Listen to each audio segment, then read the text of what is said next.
Hi. അപ്പോൾ ഇന്ന് QGIS software എവിടുന്ന് ഡൗൺലോഡ് ചെയ്യാം, എങ്ങനെ ഉപയോഗിക്കാം എന്നുള്ള കാര്യങ്ങൾ നമുക്ക് ജസ്റ്റ് ഒന്ന് തുടങ്ങി വെക്കാം. അപ്പോൾ QGIS എന്ന് പറഞ്ഞിട്ടുണ്ടെങ്കിൽ ഒരു GI സ്പേസിൽ മാപ്പ് ക്രിയേറ്റ് ചെയ്യാനും അതുപോലെ നമുക്ക് ഡാറ്റാസ് മാർക്ക് ചെയ്യാനും കാര്യങ്ങൾക്കൊക്കെ നമുക്ക് ഉപയോഗിക്കാൻ പറ്റുന്ന ഒരു സോഫ്റ്റ്വെയർ ആണ്, മാപ്പിംഗ് സോഫ്റ്റ്വെയർ ആണ്. ഇപ്പോൾ ആർക്ക് GIS അതുപോലെ തന്നെ പ്രീമിയം ഇതിൽ വരുന്ന ഒരുപാട് പെയ്ഡ് വേർഷൻസ് അല്ലെങ്കിൽ പെയ്ഡ് സോഫ്റ്റ്വെയറുകൾ ഇതേ പർപ്പസിന് കൂടുതൽ യൂസ് ചെയ്യാൻ പറ്റുന്ന കൂടുതൽ ഫെസിലിറ്റീസ് ഉള്ള സോഫ്റ്റ്വെയറുകൾ ഉണ്ട്. QGIS ഒരു ഓപ്പൺ സോഫ്റ്റ്വെയർ ആണ്. അതേപോലെ കുറച്ചും കൂടെ യൂസർ ഫ്രണ്ട്ലി ആണ്. ഒരു തുടക്കം എന്നുള്ള രീതിയിൽ നമുക്കൊക്കെ പെട്ടെന്ന് ഉപയോഗിക്കാൻ കഴിയുന്ന ഒരു സോഫ്റ്റ്വെയർ ആണ് QGIS. അപ്പോൾ QGIS അവരെ സൈറ്റിൽ നിന്ന് ഡൗൺലോഡ് ചെയ്യണതും ഇൻസ്റ്റാൾ ചെയ്യണതും ജസ്റ്റ് ഒന്ന് തുടങ്ങി വെക്കാം.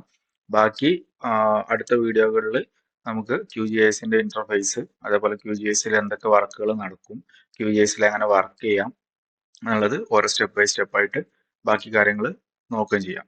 അപ്പോൾ QGIS ഡൗൺലോഡ് ചെയ്യാൻ വേണ്ടിയിട്ട്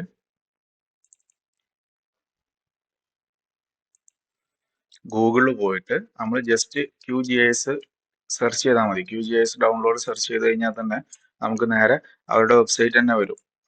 ഓപ്പൺ സോഫ്റ്റ്വെയർ ആയതുകൊണ്ട് വേറെ റെസ്ട്രിക്ഷൻസോ കാര്യങ്ങളോ ഒന്നും ഇല്ല. അപ്പോൾ നമുക്ക് നേരെ അത് ഡൗൺലോഡ് ചെയ്യാൻ കഴിയും. അപ്പോൾ ഡൗൺലോഡ് പേജിൽ വന്നു കഴിഞ്ഞാൽ അവരെ ലേറ്റസ്റ്റ് വെർഷന്റെ ലിങ്ക് മുകളിൽ ഉണ്ടാവും. അതിന്റെ താഴെ തന്നെ മോസ്റ്റ് സ്റ്റേബിൾ വെർഷൻ എന്ന് പറഞ്ഞിട്ട് ഒരു ലിങ്ക് കൂടെ കൊടുത്തിട്ടുണ്ടാവും. അത് ലേറ്റസ്റ്റ് വെർഷന്റെ തൊട്ട് താഴെയുള്ള ഏതെങ്കിലും ഒരു വെർഷൻ ആയിരിക്കും മോസ്റ്റ് സ്റ്റേബിൾ വെർഷൻ ആയിട്ട് താഴെ വന്നിട്ടുണ്ടാവുക. പിന്നെ ലേറ്റസ്റ്റ് വെർഷനിൽ നമ്മൾ ഡൗൺലോഡ് കഴിഞ്ഞുള്ള പ്രശ്നം എന്താണെന്ന് വെച്ച് കഴിഞ്ഞാൽ ചിലപ്പോൾ അതിൽ വല്ല എററുകളോ ബഗ്ഗുകളോ ഒക്കെ ഉണ്ടാവും. അത് അവർ ക്ലിയർ ചെയ്ത് വരുന്നേ ഉള്ളൂ.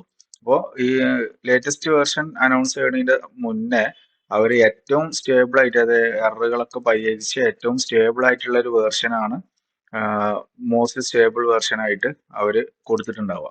അപ്പോൾ മാക്സിമം എല്ലാവരും ഡൗൺലോഡ് ചെയ്യുമ്പോൾ എന്ത് ചെയ്യുക, മോസ്റ്റ് സ്റ്റേബിൾ വെർഷൻ ഡൗൺലോഡ് ചെയ്യാൻ ശ്രമിക്കുക. ജസ്റ്റ് ആ ലിങ്കിൽ ക്ലിക്ക് ചെയ്ത് കഴിഞ്ഞാൽ തന്നെ അവർ ഡൗൺലോഡ് ചെയ്യാനുള്ള ഇത് വരും. അത് സ്വാഭാവികമായിട്ടും ഉണ്ടാവാറ് നമ്മളത് ക്ലിക്ക് ചെയ്യുന്നതോട് കൂടി തന്നെ ഓട്ടോമാറ്റിക് ആയിട്ട് ഡൗൺലോഡിങ് സ്റ്റാർട്ട് ചെയ്യും. ഇനി വേറെ ഒന്നും ചെയ്യേണ്ട ആവശ്യമൊന്നുമില്ല. ഡൗൺലോഡിങ് സ്റ്റാർട്ട് ചെയ്തിട്ടുണ്ട്. 1.2 GB സൈസ് വരുന്നുണ്ട്. അപ്പോൾ കുറച്ച് സമയം വെയിറ്റ് ചെയ്യേണ്ടി വരും.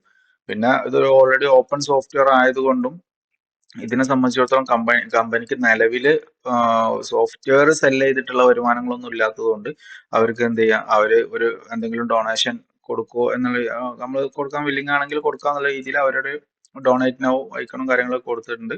അപ്പോൾ അത് നമ്മൾ അത്ര ഇമ്പോർട്ടൻസ് കൊടുക്കേണ്ട ആവശ്യമില്ല.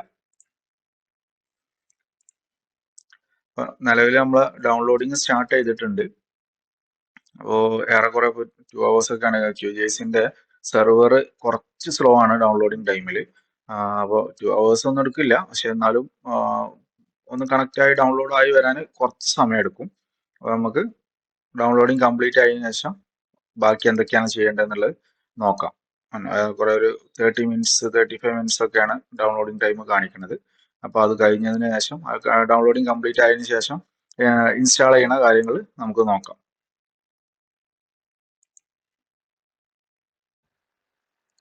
അപ്പോൾ നമ്മൾ ഓൾറെഡി നമ്മളുടെ ഡൗൺലോഡിങ് പ്രൊസീജിയർ കംപ്ലീറ്റ് ആയി. അതായത് വെബ്സൈറ്റിൽ പോയിട്ട് നമുക്ക് ആവശ്യമുള്ള വെർഷൻ സെലക്ട് ചെയ്തിട്ട് അത് ഓൾറെഡി ഡൗൺലോഡ് ചെയ്തു. 1.9 GB സംതിങ് എന്തോ ഉണ്ടായിരുന്നു ഫയൽ സൈസ്. മൊത്തം ഡൗൺലോഡ് ചെയ്തിട്ട് നമ്മൾ ഓൾറെഡി ഇപ്പോൾ നമ്മളെ സിസ്റ്റത്തിൽ ആയിട്ടുണ്ട്. QGISന്റെ ഇൻസ്റ്റാളേഷൻ ഫയൽ സിസ്റ്റത്തിലായിട്ടുണ്ട്.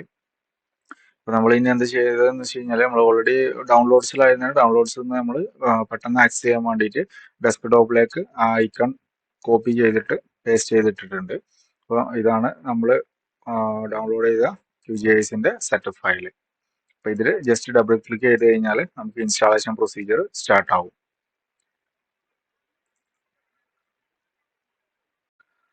അപ്പോൾ നമ്മൾ ഇൻസ്റ്റാളേഷൻ ഡബിൾ ക്ലിക്ക് ചെയ്ത് കഴിഞ്ഞാൽ ഫസ്റ്റ് തന്നെ നമുക്കൊരു അഡ്മിനിസ്ട്രേറ്റർ പെർമിഷൻ്റെ ഒരു കൺഫർമേഷൻ കൊടുക്കാനുണ്ടാവും. അതിൽ എസ് ക്ലിക്ക് ചെയ്യാം. എസ് ക്ലിക്ക് ചെയ്യുന്നതോട് കൂടിയിട്ട് നമുക്ക് എന്താവും, ഇതുപോലത്തെ ഒരു വിൻഡോ വരും. നോർമലി ഇൻസ്റ്റാളേഷൻ എല്ലാ സോഫ്റ്റ്വെയറും വരുന്ന സെയിം അതേപോലെ തന്നെയുള്ള ഒരു ഇൻസ്റ്റാളേഷൻ്റെ വിൻഡോ ആണ് നമുക്ക് ഈ ഓപ്പൺ ആയിട്ട് വരുന്നത്. അപ്പോൾ ഇതിൽ നമുക്ക് കൂടുതൽ കോംപ്ലിക്കേഷൻ ഒന്നുമില്ല. ഓൾറെഡി രജിസ്ട്രേഷനോ ബാക്കി കാര്യങ്ങളോ ഒന്നും ചെയ്യേണ്ട ആവശ്യമില്ല. പെയ്ഡ് സോഫ്റ്റ്വെയർ അല്ലാത്തതുകൊണ്ടും ഓപ്പൺ ആയിട്ട് എല്ലാവർക്കും ഡൗൺലോഡ് ചെയ്ത് ഉപയോഗിക്കാൻ പറ്റുന്ന സോഫ്റ്റ്വെയർ ആയതുകൊണ്ട് വേറെ ആക്ടിവേഷൻ കീയോ അല്ലെങ്കിൽ രജിസ്ട്രേഷൻ ലൈസൻസ് തുടങ്ങിയ പ്രൊസീജിയർ കാര്യങ്ങളൊന്നും ചെയ്യാനില്ല. അപ്പോൾ നമ്മൾ ജസ്റ്റ് ഈ വിൻഡോ വന്നു കഴിഞ്ഞാൽ ജസ്റ്റ് നെക്സ്റ്റ് ക്ലിക്ക് ചെയ്ത് കൊടുക്കുക. നെക്സ്റ്റ് ക്ലിക്ക് ചെയ്ത് കഴിഞ്ഞാൽ അവരുടെ ലൈസൻസ് അഗ്രിമെന്റ് എന്നുള്ള രീതിയിൽ ഒരു പോർഷൻ വരും. അതിൽ അഗ്രി കൊടുക്കുക. അഗ്രി കൊടുത്തു കഴിഞ്ഞാൽ അടുത്ത വിൻഡോയിൽ ഇൻസ്റ്റാളേഷൻ ലൊക്കേഷൻ ആണ് കാണിക്കുന്നത്. നമ്മൾ പ്രത്യേകിച്ച് ഒന്നും മാറ്റേണ്ട ആവശ്യമില്ല. അത് സീല് വിൻഡോസിന്റെ പ്രോഗ്രാം ഫയൽസിൽ തന്നെ ഇൻസ്റ്റാൾ ആയാൽ മതി. അപ്പോൾ നമ്മൾ അതിലും പ്രത്യേകിച്ച് ഒന്നും ചെയ്യേണ്ട ആവശ്യമില്ല. നേരെ നെക്സ്റ്റ് കൊടുക്കുക.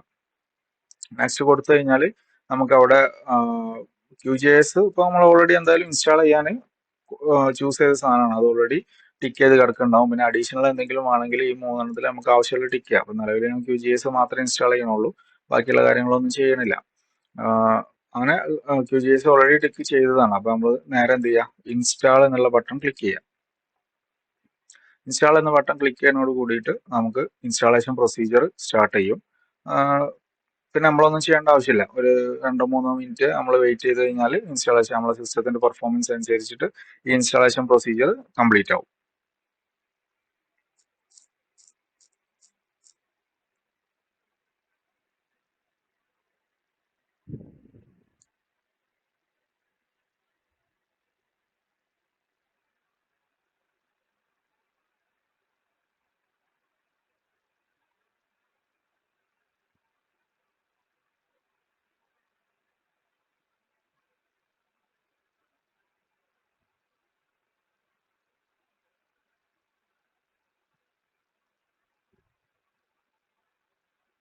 ഒരു 3-4 മിനിറ്റ് കൂടുതൽ എടുത്തിട്ടുണ്ട്.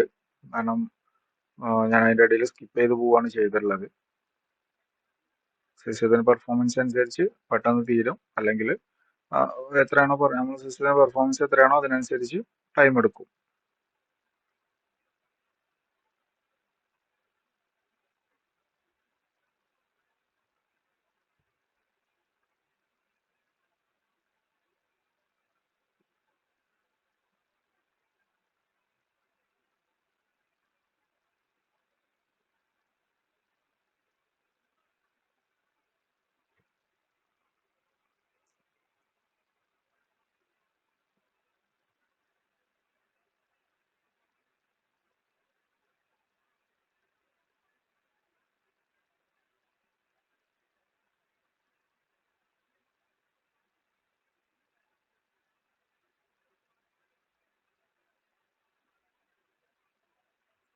ഓക്കെ, അപ്പോൾ നമ്മളെ ഇൻസ്റ്റാളേഷൻ കംപ്ലീറ്റ് ആയിട്ടുണ്ട് കേട്ടോ.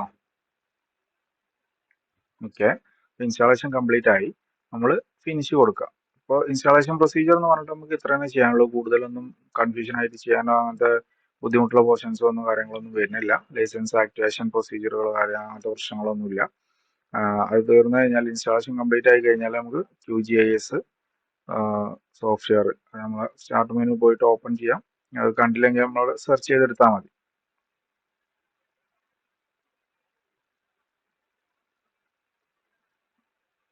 QGIS 2-3 വിൻഡോകൾ വരുന്നുണ്ട്. അപ്പോൾ നമുക്ക് അതിൽ QGIS 3.4 അല്ലെങ്കിൽ നമ്മൾ ഏതാണ് വെർഷൻ ഇൻസ്റ്റാൾ ചെയ്തിട്ടുള്ളത് അതിനനുസരിച്ചുള്ളതാവും വരിക. ഐക്കൺ ക്ലിക്ക് ചെയ്ത് കഴിഞ്ഞാൽ നമുക്ക് ഓൾറെഡി സിസ്റ്റത്തിൽ അത് ഓപ്പൺ ആയിക്കോളും. പിന്നെ എൻ്റെ സിസ്റ്റത്തിൽ മുന്നേ ഞാൻ ഒരു പ്രാവശ്യം ഇൻസ്റ്റാൾ ചെയ്ത് വീഡിയോ റെക്കോർഡ് ചെയ്യാൻ വേണ്ടിയിട്ട് അൺഇൻസ്റ്റാൾ ചെയ്ത് വീണ്ടും ചെയ്തതായതുകൊണ്ട് ഓൾറെഡി ഉള്ള ഫയലുകളും കാര്യങ്ങളും അതിൽ തന്നെ ഉണ്ടാവും. അപ്പോൾ അതും കൂടെ വെച്ചിട്ടാണ് എൻ്റെ GIS ഓപ്പൺ ആയിട്ട് വരിക. അപ്പോൾ അതാരും മൈൻഡ് ചെയ്യേണ്ട ആവശ്യമില്ല. നോർമലി നിങ്ങൾ ഇൻസ്റ്റാൾ ചെയ്ത് കഴിഞ്ഞാൽ നമുക്ക് നേരെ ഓപ്പൺ ചെയ്ത് വരുന്ന ഹോം പേജ് എന്താണെന്നുള്ളതും കാര്യങ്ങളാണ് നോക്കാനുണ്ടാവുക. അപ്പോൾ ഈ വീഡിയോയിൽ നമ്മൾ ഇൻസ്റ്റാളേഷനും വരെയുള്ള കാര്യങ്ങളെ പറയണുള്ളൂ. അടുത്ത വീഡിയോ തൊട്ട് നമുക്ക് എന്ത് ചെയ്യാം, ഓരോ ടൂൾസ് ഏതൊക്കെയാണ് അതിൽ യൂസ് ചെയ്യണത്, ടൂൾസിന്റെ പർപ്പസ് എന്തൊക്കെയാണ്, അതേപോലെ എന്തൊക്കെ കാര്യങ്ങളാണ് അതിൽ ചെയ്യണത് എന്നുള്ളതൊക്കെ ഓരോന്ന് മാപ്പ് ക്രിയേറ്റ് ചെയ്യണതാക്കും കാര്യങ്ങൾ അനലൈസ് ചെയ്യാനും കാര്യങ്ങളൊക്കെ എന്തൊക്കെയാണെന്നുള്ളത് നമുക്ക് ഓരോന്ന് അടുത്ത വീഡിയോ മുതൽ ചെയ്യാം. അപ്പോൾ ഇതാണ് നമ്മൾ QGIS ഓപ്പൺ ചെയ്ത് കഴിഞ്ഞാൽ വരുന്ന ഇന്റർഫേസ്. പിന്നെ ഇവിടെ നമ്മൾ ഓപ്പൺ ഐക്കൺ ഓൾറെഡി ടാസ്ക് ബാറിൽ വന്നിട്ടുണ്ടാവും. അപ്പോൾ ഞാനിത് ജസ്റ്റ് ഇവിടെ ഒന്ന് ടാസ്ക് ബാറിൽ പിൻ ചെയ്യുന്നുണ്ട്. അതെന്തിനാന്ന് വെച്ച് കഴിഞ്ഞാൽ നമ്മളിത് ക്ലോസ് ചെയ്ത് കഴിഞ്ഞാലും നമുക്ക് ഈ ഐക്കൺ ഇവിടെ തന്നെ ഉണ്ടാവും. അപ്പോൾ അടുത്ത പ്രാവശ്യം നമുക്ക് ഓപ്പൺ ചെയ്യാൻ സൗകര്യമാണ്. അപ്പോൾ അതിന് വേണ്ടിയിട്ട് ജസ്റ്റ് ഒന്ന് പിൻ ചെയ്ത് വെച്ചിട്ടുണ്ട്. ഇത്രയാണ് നമ്മളെ ഇന്റർഫേസ് വരുന്നത്. ഇതിൽ ഓരോ കാര്യങ്ങൾ എന്തൊക്കെയാണെന്നുള്ളതും എഡിറ്റിംഗ് ടൂൾസും കാര്യങ്ങളൊക്കെ നമുക്ക് വരുന്ന വീഡിയോകളിൽ പരിചയപ്പെടാം. അപ്പോൾ QGISന്റെ ബാക്കി പഠിക്കാൻ താല്പര്യമുള്ളവർ എന്ത് ചെയ്യും, ഈ യൂട്യൂബ് ചാനൽ ഒന്ന് സബ്സ്ക്രൈബ് ചെയ്തിട്ട് നോട്ടിഫിക്കേഷൻ എനേബിൾ ചെയ്ത് വെച്ചോളൂ. നമ്മൾ തുടർന്ന് ഒരു സീരീസ് ആയിട്ട് QGISന്റെ ബാക്കി വീഡിയോസ് ചെയ്യും. കാര്യങ്ങളെല്ലാം എല്ലാവർക്കും പഠിക്കാൻ കഴിയുന്ന രീതിയിൽ ഉള്ള വീഡിയോസ് നമ്മൾ ചെയ്ത് എല്ലാവർക്കും എത്തിക്കും. അപ്പോൾ QGIS പഠിക്കാൻ താല്പര്യമുള്ളവർക്കും ഫ്രണ്ട്സ് ആരെങ്കിലും ഉണ്ടെന്നുണ്ടെങ്കിൽ അവർക്കും കൂടെ ഈ വീഡിയോ ഒന്ന് ഷെയർ ചെയ്തിട്ട് ചാനൽ സബ്സ്ക്രൈബ് ചെയ്തിടാനും പറഞ്ഞാൽ മതി. ഇത്തരം കാര്യങ്ങളെ ഇതിൽ പറയാനുള്ളൂ. അപ്പോൾ നമുക്ക് ബാക്കി അടുത്ത വീഡിയോ മുതൽ QGISന്റെ ഓരോ വർക്കിംഗ് ടൂൾസും കാര്യങ്ങളും പരിചയപ്പെടാനുള്ളത്, ഡ്രോയിങ് ടൂളുകൾ എന്തൊക്കെയാണ്, എഡിറ്റിംഗ് ടൂളുകൾ ഏതൊക്കെയാണ്, എങ്ങനെയൊക്കെയാണ് പ്രൊജക്റ്റ്, ഒരു ന്യൂ പ്രൊജക്റ്റ് എങ്ങനെ സ്റ്റാർട്ട് ചെയ്യുക, അങ്ങനത്തെ കാര്യങ്ങൾ, അതേപോലെ ലെയേഴ്സ്, മാപ്പ്, സ്ട്രീറ്റ് വ്യൂ മാപ്പുകളും കാര്യങ്ങളും GISലേക്ക് ആഡ് ചെയ്യാൻ ഗൂഗിൾ എർത്തിന്റെ വ്യൂ നമുക്ക് ഇതിൽ ആഡ് ചെയ്യാൻ കഴിയും. അപ്പോൾ അതുപോലുള്ള കാര്യങ്ങളൊക്കെ നമുക്ക് എന്ത് ചെയ്യാൻ വരുന്ന വീഡിയോസിൽ നമ്മൾ എല്ലാവർക്കും പഠിപ്പിച്ചു കൊടുക്കുന്നു. അപ്പോൾ ഈ വീഡിയോയിൽ നമ്മൾ ഇത്ര കാര്യങ്ങൾ മാത്രമേ നമ്മൾ ഈ വീഡിയോയിൽ പറയുന്നുള്ളൂ. അപ്പോൾ ഇനി അടുത്ത ഭാഗം മുതൽ നമ്മൾ ഇതിൽ QGISന്റെ ടൂൾസും എങ്ങനെയാണ് പ്രൊജക്റ്റ് ഓപ്പൺ ചെയ്യേണ്ടത്, പ്രൊജക്റ്റ് കാര്യങ്ങൾ ചെയ്യണത്, ഇതിലേതൊക്കെയാണ് വർക്ക് വരുന്നത് തുടർന്ന കാര്യങ്ങൾ നമ്മൾ തുടർന്നുള്ള വീഡിയോസിൽ റെഡിയാക്കി എടുക്കാം. അപ്പോൾ ഇത്രയും കാര്യങ്ങളെ പറയാനുള്ളൂ.